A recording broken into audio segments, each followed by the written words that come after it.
민주당 김영남 전 의원 그리고 국민의힘 홍석준 전 의원과 함께하는 두 분의 정치적 만남 추구 정만추 시작합니다. 안녕하세요. 네, 안녕하세요. 예, 안녕하십니까. 반갑습니다. 그 통일교 해보겠습니다. 지금 뭐 핫 이슈예요, 통일교. 예, 이거 대통령이 통일교 의혹 관련된 전체수 장관의 면직 아니고 제가 했거든요. 뭐 대통령 입장에서는 뭐 안 할 수가 없었겠죠. 그렇죠. 전체수 장관이 본인이 뭐 이렇게 얘기를 하는데, 자 그런데 이게 지금 통일교 게이트라고 게이트자가 붙었어요. 예, 이거 이 정도로 게이트 될 정도로 정치판에 정치권 핵폭탄이 될 수 있다 이렇게 보세요? 아니면은 아이고 이러다 말지 뭘 이런. 근데 느낌이세요? 게이트가 되려면 윤영호 전 본부장의 진술 또는 주장 이외에 뭐가 좀 더 나와야 돼요. 사실은 지금은 그거밖에 없는 상황이잖아요. 그리고 예. 이 줬다는 시기도 꽤 오래 시간이 지났어요. 그러니까 여기서 뭐 그래도 게이트라는 단어가 붙으려면 예. 뭔가 조금 더 확실한 게 나와야지. 지금 상태에서 게이트라고 아직은. 부르기에는 약간은 지금은 의혹 수준이죠. 예. 의원님 어떻게 보세요? 저는 뭐 통일교의 영향력을 생각하면은 뭐 게이트로 발전될 가능성이 충분하다고 생각하는 게 사실 예. 통일교가 세계적인 어떤 종교이기도 하고 우리 대한민국의 정치, 사회, 산업, 언론 전반적으로 막대한 그동안 영향력을 미쳐왔지 않습니까? 예. 그런데 지금까지는 뭐 국민의힘에만 한 뭐 이렇게 뭐 로비라든지 이런 걸로 해서 권성동 의원도 구속되고 뭐 그랬는데 이제 보니까 민주당에 더 많은 로비를 했다. 예. 이런 것들이 밝혀진 만큼 본격적인 어떤 수사에 들어가면은 사실은 그동안 통일교가 했던 것들 때문에 사실 상상을 초월할 수 없는 여러 가지 것들이 나올 가능성은 있다. 그런데 과연 그런 것을 뭐 수사를 통해서 할 수 있는 역량과 의지가 있느냐에 대한 문제인 것 같습니다. 역량과 의지라고 하면 경찰청 국가수사본부요. 그렇습니다. 이게요. 통일교가 사실은 권성동 국민의힘부터 시작한 거잖아요. 그렇죠. 권성동 의원 그 지난 2022년 대선 그죠 구속이 됐고 그때 지금 민정이 또 번지기 시작했어요. 다시 국민의힘 올 가능성도 없는 건 아니잖아요. 16명이라고 하니까 누가 더 떨고 있을 것 같습니까? 민주당입니까? 국민의힘입니까? 누가 더 잃을 게 많을까요? 예. 당연히 민주당이죠. 왜냐하면 예.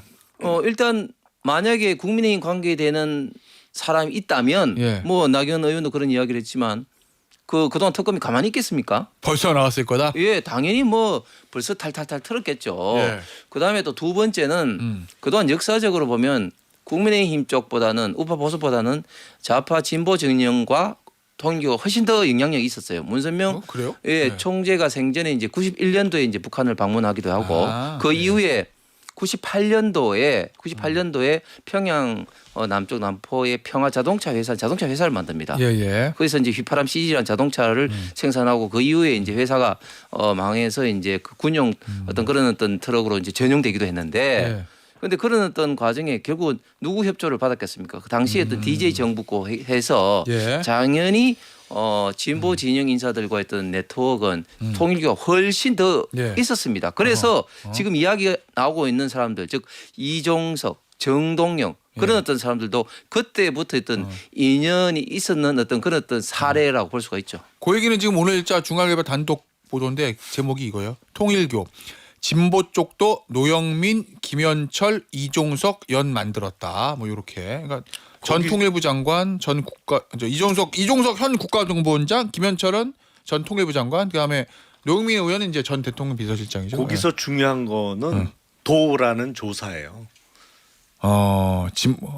보수는 쪽은 기본이고 이런 그렇죠. 말씀이시군요. 예. 예. 그러니까 도잖아요. 예. 그럼 누가 타격이 더 커요? 국민의힘? 아니 의원님 근데 보시기에? 예. 국민의힘은 권성동 의원이 구속이 되면서 이런저런 뭐 어디 중식당에서 만나서 또 찾아가서 큰절하고 돈 네. 받고 뭐 이런 게 알려졌잖아요. 그러니까 이미 베린 몸이었던 거지. 예. 그러니까 이미? 여기에 몇 명 더 나온다고 큰 이미지의 타격이 그렇게 더해지기는 쉽지 않죠. 왜냐면 이미 뭐 국힘 쪽하고는 저런 커넥션 또 부정한 일이 있었구나라는 인식이 이미 퍼져 있는 상태고 예. 뭐 아무래도 타격은 여기도 그러니까 안 그럴 줄 알았는데 그랬어라고 하면 예. 타격이 있을 텐데 문제는 예. 지금은 윤영호 씨의 진술이 있었던 것이고 예. 사람의 진술이라는 거는 글쎄요 그렇게 신빙성을 많이 두기는 어렵거든요. 근데 녹취록이 나와가지고. 녹취록 내용에 녹취 근데 파일. 본 얘기는 네. 전혀 없잖아요. 지금. 아니 그러니까 이제 윤영호 그 본부장의 이제 진술이 이제 트리거가 돼서 결국은 이제 수사로 밝혀져야 되는 건데 이제 문제는 지금 뭐 국수본의 어떤 수사 의지도 문제지만 지금 공소시효가 문제지 않습니까? 이게 예. 뇌물로 되기 힘들면은 정치자원으로 되려면 지금 올해 지금 말까지인데 정치자금은 그렇죠. 예.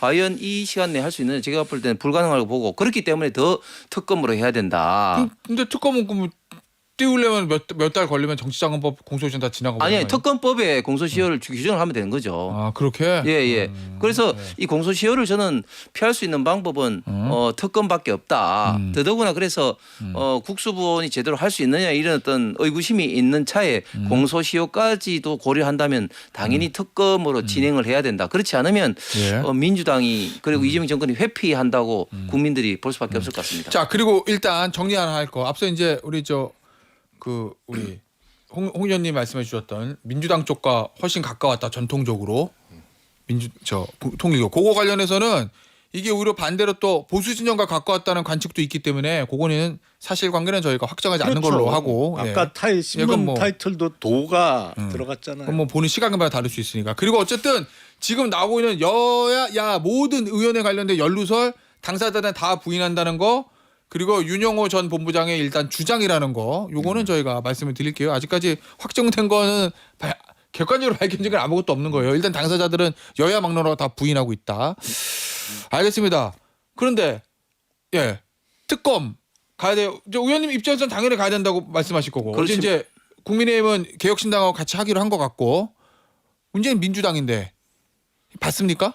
글쎄요. 근데 저는 기존에 그 이른바 3특검이 뭐 최상병 특검은 이미 끝났고 내란 특검은 이제 내일 모레 끝나고 김건희 특검도 이달 28일 날 끝나서 이른바 종합 특검 얘기가 있었잖아요. 근데 만약에 저는 근데 기본적으로 종합 특검에 찬성하는 입장이 아니었어요. 아니 특검 지도부 입장과 다른 당원입니다. 그런 경우가 워낙 방송이? 많아요. 근데 방송이 아니 특검을 지금 6개월을 했는데 여기서 6개월을 더 한다? 그러면 특검으로 1년을 한다는 얘기인데 이게 피로도도 있고 그리고 상시적인 국가수사기관에 대한 신뢰를 그렇게 못하는 것도 문제 아닌가라는 생각을 하고 있었는데 만약에 이른바 종합특검을 하면서 이 통일교 관련된 새로운 의혹에 대해서 특검을 안 하기는 어려울 거고. 오히려 그렇게 되면 종합특검 하게 되면 일종의 형평성.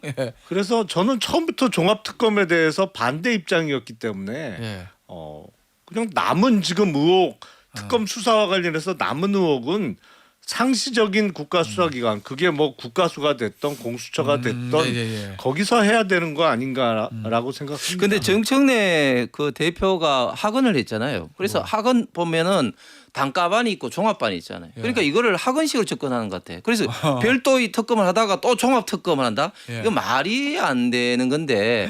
근데 특검은 이 통일교 같은 이 사안에 대해서 해야 되는 겁니다. 왜냐하면 사실은 특검이라는 거는 기존의 권력형 어떤 범죄에 대해서 기존의 권력기관인 검찰, 경찰의 어떤 수사가 중립적으로 되느냐 이런 의구심이 있을 때 해야 되는 거 아닙니까? 그래서 조금 전에 이제 박지원 의원께서는 기존의 경찰이 먼저 수사를 해봐야 된다고 하는데 그것은 보통 때 이야기고 지금은 아까 제가 말씀드린 것처럼 공소시효가 있기 때문에 기존의 경찰로 하기에는 시간이 굉장히 지금 문제되는 거 아니에요. 그렇기 때문에 이럴 때 저는 특검으로 진행돼야 된다. 이때 특검이 필요하지 언제 특검이 필요하겠습니까? 알겠습니다. 자 그리고 이건 하나 더 보죠. 여러 정치인들 지금 실명 나오고 있거든요. 다 부인한다는 거. 저 두 분 보셨을 때 이 사람이 좀 하고 관심 있게 주목하고 있는 사람이 있어요? 정치인들 지금 나와 있는 사람들 중에서? 아니 우선은 전재수 의원이 가장 크게 그 스팟라이트를 받았죠. 우리 현직 장관인 것도 있고 윤영호 씨의 주장이 상당히 구체적이잖아요. 다른 사람에 비해서. 예, 뭐 시계 브랜드도 예, 나오고 예. 뭐 이래서 구체성을 띠고 있어서 지금은 제일 관심을 많이 받을 수밖에 없는데 뭐 수사를 해봐야겠죠. 본인이 펄쩍 뛰고 있으니까. 의원님은요? 예, 지금 현재는 전재수 전 장관일 수밖에 없는데, 그런데 저는 지금 이야기 나오고 있는 사람 중에 예.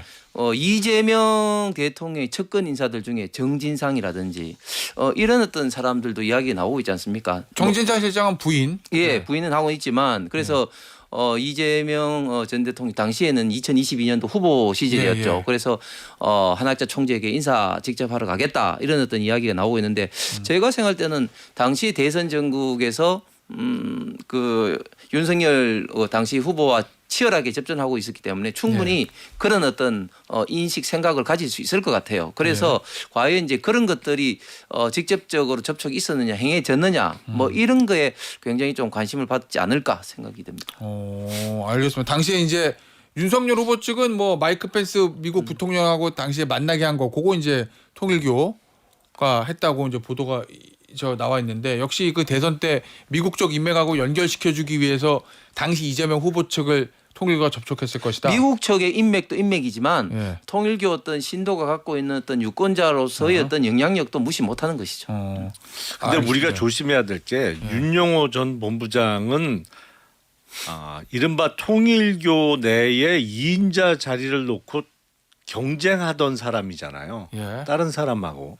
그러기 위해서 교단 내에서 본인의 어떤 입지를 확보하기 위해서 조금 과장 내지는 본인의 활동상을 부풀렸을 가능성이 좀 있거든요. 그러니까 그런 건 염두에 두고 윤용호 씨의 주장을 봐야죠. 알겠습니다. 자 주제를 바꿔볼게요. 지방선거 얘기.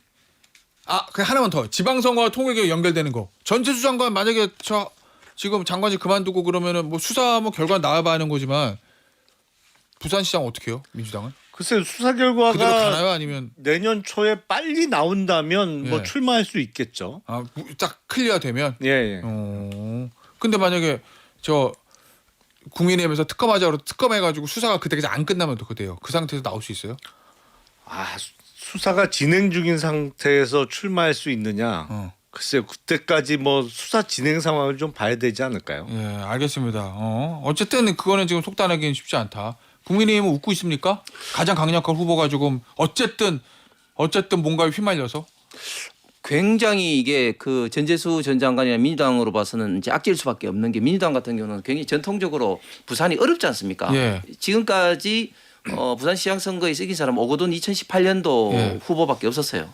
그때는 아주 예외적인 어떤 상황이었다고 예. 볼 수가 있고 그래서 지금 상황에서는 굉장히 어려운데 그나마 예. 전재수이기 때문에 한번 해볼 만하다는 이런 어떤 분위기였는데 그리고 민주당에서도 해수부 이전이라든지 이런 카드를 가지고 정권적으로 굉장히 이제 밀었지 않습니까? 그런데 이런 문제가 딱 터지니까 제가 볼 때는 사실상 뭐 부산시장 게임은 사실상 끝난 거 아니냐 네. 그렇게까지 보일 정도로 아마 큰 타격이 있을 겁니다. 알겠습니다. 하나씩 더 보죠.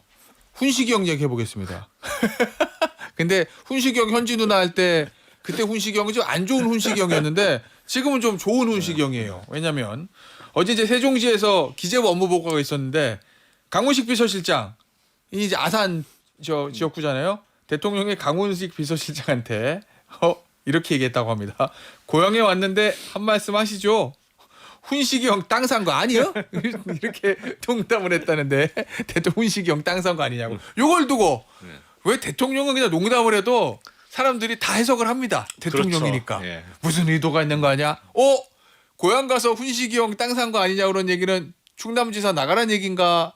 뭐 이런 또 해석을 하던데 너무 나간 거예요? 그러니까 해석이? 대통령 자리도 참 어떻게 보면 불편한 자리예요. 농담도 함부로 못해요. 그러니까 예. 농담 한마디 한 걸 그냥 해석을 하고 거기에 뭐 주석이 쫙 붙고 이러니까. 대통령이니까. 예. 예. 근데 뭐 정말 농담 수준이죠. 근데 누가 들어도 전혀 가능한 카드가 아니에요?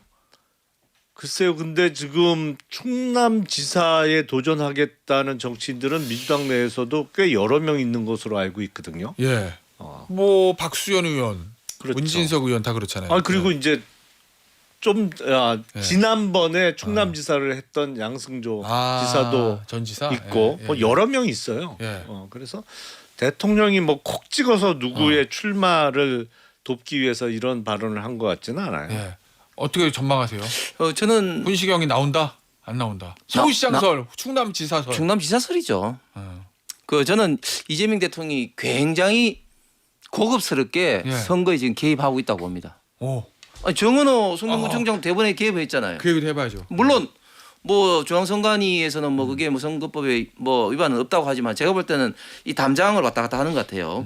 그런데 당장 그게 효과가 있는 게 어제도 우리 김현과 모 방송에 이제 갔다가 저희들 그 방송 후에 정은호 구청장 인터뷰를 하더라고. 아마 정은호 구청장 인터뷰를 한 게 아마 처음일 겁니다. 그 정도로 지금 현재 기초자치단체장은 잘 하지는 않죠. 그 인터뷰를. 정도로 이재명 대통령의 말 한마디에 정호라는 어떤 정치인의 어떤 위상이 굉장히 올라갔는데 예. 지금 결국은 이재명 대통령 입장에서는 정치인으로서 본인과 가까운 사람의 어떤 진영으로 지방선거 라인업을 하려는 생각이 굳게 있고 아하. 그다음에 그런 어떤 생각에서 지금 현직 장관 예. 대통령실을 조각한 것 같습니다. 오. 이번에 대거 예. 아마 현직 장관 이 대통령실에 있는 사람들이 지방선거에 나갈 가능성이 굉장히 많다. 그리고 그런 어떤 사람들에게 이렇게 음으로 양으로 예. 이 청면 사격을 하고 있다. 훈시경 땅 산 거 아니야? 그 말 속에 굉장히 함의가 있다고 봅니다. 그러면 만약에 강원도 업무 보고 가보면 우수석 땅 산 거 아니야? 그 얘기 할 수도 있다? 그거는 뭐 땅 산 거보다는 다른 또 의미로 네, 이야기하겠죠. 뭐 어찌됐건. 아니 왜냐면 그 말씀대로 하면 서울시장 대통령 머릿속에 서울시장 정원호 구청장 충남지사 훈시경 이제 강훈식 실장은 훈시경의 공식 명칭이 됐어요. 강원지사는 우상호 수석 이렇게 할 수도 있다. 충분히 가능하죠. 부산시장은 저 전재수 전 장관 예를 들면 그다음에 전남은 지금 저 누구지 저 정책실장 얘기 나오던데 뭐 그렇게 쫙 라인업 짤 수도 있다. 맞아요? 대통령 머릿속에. 아니 근데 그럼 기본적으로 다 경선을 거쳐야 될 거예요. 경쟁자들이 있기 때문에. 아니 뭐 그렇죠 어디나, 경선은. 경선을. 그래서 대통령 힘 거쳐야 실어주면은 대통령 지금 지지도가 높은데 근데 영향받지 그 그리고- 이재명 대통령과 윤석열 전 대통령하고는 스타일이 많이 다르죠. 윤석열 정부 때는 그냥 대놓고 그냥 남을 때려서 주저앉히고 누굴 내보내는 상황이었습니다만 걔가 파이팅이 있어 이건 안 한다. 그럼요. 아니 그러니까 다 경선해야 돼. 그러니까 방법과 수단은 다를지 몰라도 그 의도는 똑같다. 그러나 더 고급스럽게 더 집요하게 이재명 대통령이 본인의 사람으로 라인업을 지방선거에 할 거다 생각합니다. 그리고 예. 총선도 이미 상당 부분 지금 현재 현직 장관이나 이 비서실장 그러니까 그 비서실에서 멤버들 이렇게 굉장히 많이 움직이고 있다는 이야기 많이 들립니다. 알겠습니다. 저 말씀 중에 저 윤석열 전 대통령하고 이재명 대통령의 의도는 똑같은데 방법은 다르다. 이재명 대통령이 더 고급스럽게 그 얘기는 윤석열 전 대통령은 고급스럽지 않았다. 정치에 있어서는 좀 윤석열 대통령이 좀 그 아마추어는 맞았겠지. 전화해서 파이팅이 있어 이걸로 공천을 정리하는. 예. 자 그러면 관련된 것인데 짧게 김종인 전 비대위원장이 어느 방송 나와가지고 정원호 오세훈 정원호 이 라인업이면 오세훈 시장이 어려울 수 있다라고 하는 예측을 했다던데 예. 지금 다른 현직 의원들하고 붙는 것보다 예. 맞는 분석이라고 보세요? 저도 같은 생각이에요. 사실은 오세훈 시장의 장점은 높은 인지도와 서울시장을 벌써 4번째 하고 있다는 거죠. 예. 다음 내년도 지방선거의 5선 도전인데 아마 우리나라 역사를 통틀어서 이렇게 오래 한 사람이 없어요. 그러니까 조선 500년을 통틀어도 한성 판륜을 10년 넘게 한 사람은 한 명도 없어요. 뭐 그렇겠죠. 최장수야 지금. 예. 근데 반면에 오세훈 시장의 가장 큰 약점은 뭐냐면 한계모 있어요. 그렇게 오랫동안 여러 번 했는데 예. 서울시장으로 한계모 있어. 생각나는 거는 한 2개 정도밖에 없어요. 세빛 둥둥섬하고 한강버스. 그건 지적이 아니에요. 그래서 성동구에서 일 잘한다는 평가를 받는 정원호 장관한테 구청장에게 구청장 좀 가장 극명하게 대비돼요. 그리고 오세훈 시장의 최약점이 정원호 구청장은 최장점이 됩니다.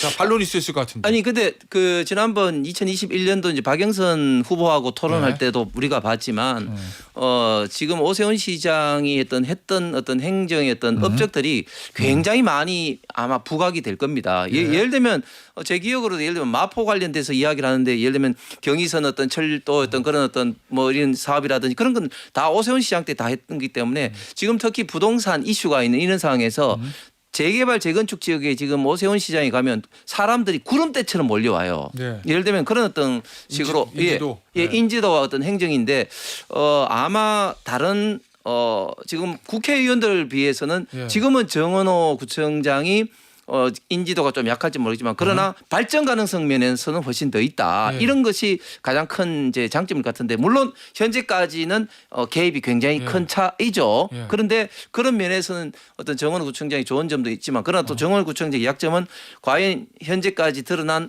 게 예. 많이 없기 때문에 본격적인 어떤 그 정치 어떤 검정 알겠습니다. 이런 것을 어떻게 예. 돌파하느냐도 관건일 것 같습니다. 자, 짧게 20초씩. 국민의힘에서 지금 당부감사위원회에서 중간 발표인가 뭔가 있잖아요. 이거 계속 해야 돼요? 아니면 그만해야 돼요? 저는 지금까지 왔는데 예. 이걸 덮을 수는 없다. 그러나 그것을 발표를 하고 징계를 어떻게 하느냐는 예. 정말 객관적인 어떤 절차에서 예. 당을 어떤 알겠습니다. 식으로 하는 게 나으냐 큰 방향으로 보호해야 된다고 봅니다. 예. 저는 짧게 답하겠습니다. 장동혁 화이팅. 알겠습니다. 여기서 마무리하도록 하겠습니다. 김영남 전 의원, 홍석준 전 의원의 정만추였습니다. 감사합니다. 감사합니다. 네, 감사합니다.